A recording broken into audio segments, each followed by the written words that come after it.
एक दिन आरुष नाम का लड़का एक बिल्डिंग के नीचे अपनी बैग लेकर खड़ा था। सड़क बिल्कुल सुनसान थी। बारिश का मौसम होने के कारण बारिश की बूंदें सड़क और आरुष को भिगाने की कोशिश कर रही थी, पर बारिश में इतना जोर नहीं था कि वो सड़क को गीला कर सके। आरुष ने सिर उठाकर बिल्डिंग की तरफ देखा। बिल्डिंग के सारे कमरों की लाइट बंद थी। अचानक उसका फोन बजा। उसने फोन उठाया और बात करने लगा। कौन सा कमरा? ठीक है। इतना कहकर उसने फोन रख दिया और वो बिल्डिंग के अंदर चला गया। बिल्डिंग बहुत पुरानी थी और उसमें 5 माले थे और एक माले में 2 ही कमरे।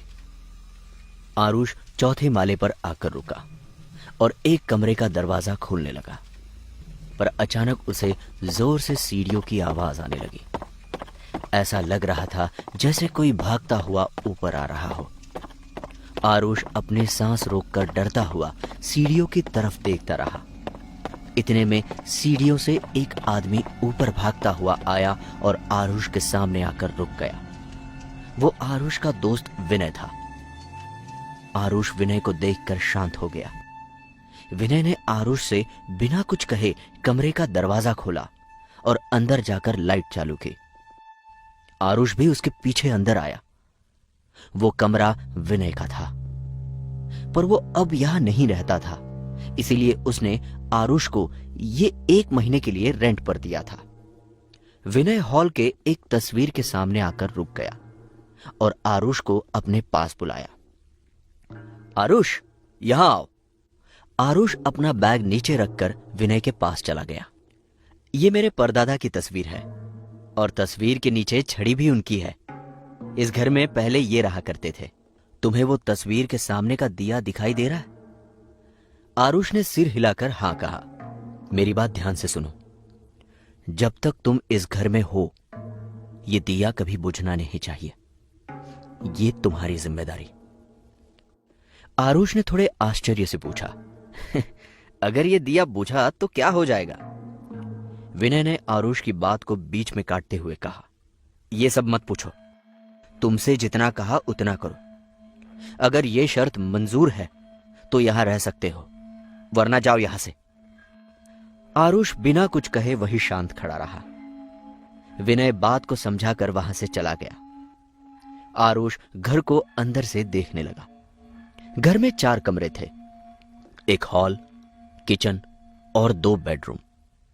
चारों कमरे एक दूसरे से जुड़े हुए थे। आरुष खाना खाकर सोने के लिए चला गया। लगभग आधी रात बीत गई। आरुष शांति से सो रहा था।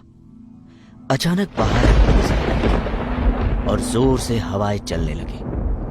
हवा के कारण आरुष के बेडरूम और हॉल की खिड़की खुल गई और बारिश का पानी अंदर आने लगा। उससे आरुष की नींद खुल गई। उसने तुरंत अपने बेडरूम की खिड़की बंद कर दी और हॉल की तरफ चला गया। उसने हॉल में आकर सारी खिड़कियां बंद कर दी और फिर से सोने के लिए बेडरूम की तरफ मुड़ा।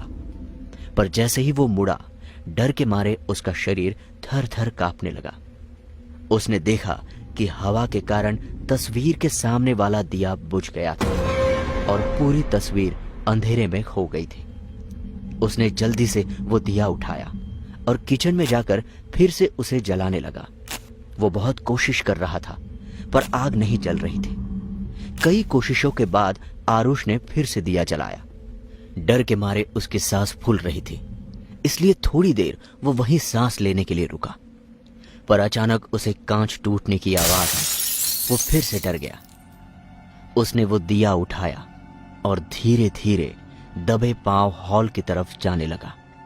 वो हॉल में पहुंचकर जैसे ही दिया रखने गया, उसने देखा कि दीवार पर फ्रेम नहीं थी। आरुष यहां वहां देखने लगा, पर अचानक उसका पैर एक कांच के टुकड़े पर गिरा और वो दर्द की वजह से जोर से चिल्लाया। उसे वो दर्द सहन नहीं हो रहा था, इसलिए उसने वो दिया साइड में टेबल पर रखा और धीरे से नीचे झुककर अपने पैर से कांच का वो टुकड़ा निकाला। पर कांच निकालते वक्त उसके हाथ वो फ्रेम लगी जो नीचे गिरकर टूट गई थी। उस फ्रेम को गिरा देखकर आरुष चिंता में पड़ गया और सोचने लगा कि दरवाजा खिड़कियां तो बंद है, फिर ये फ्रेम गिरी कैसे। वो लड़खड़ाते हुए उठा और उसने उस फ्रेम को वापस अपनी जगह पर ला दिया। फ्रेम लगाने के बाद उसने वो दिया उठाया और उसकी जगह पर रख दिया। जैसे ही आरुष ने उस दिए के प्रकाश में वो तस्वीर देखी तो मानो डर के मारे उसके पैरों से जमीन खिसक गई। वो लड़खड़ाते हुए जमीन पर गिर गया और सरकते हुए पीछे जाने लगा। जमीन से सरकते वक्त उसके शरीर पर जगह जगह कांच के टुकड़े फंस गए, पर उस डर के सामने उसे यह दर्द बिल्कुल महसूस नहीं हुआ। आरुष की यह हालत इसलिए हुई थी क्योंकि फ्रेम से विनय के परदादा की तस्वीर और उनकी छड़ी गायब थी।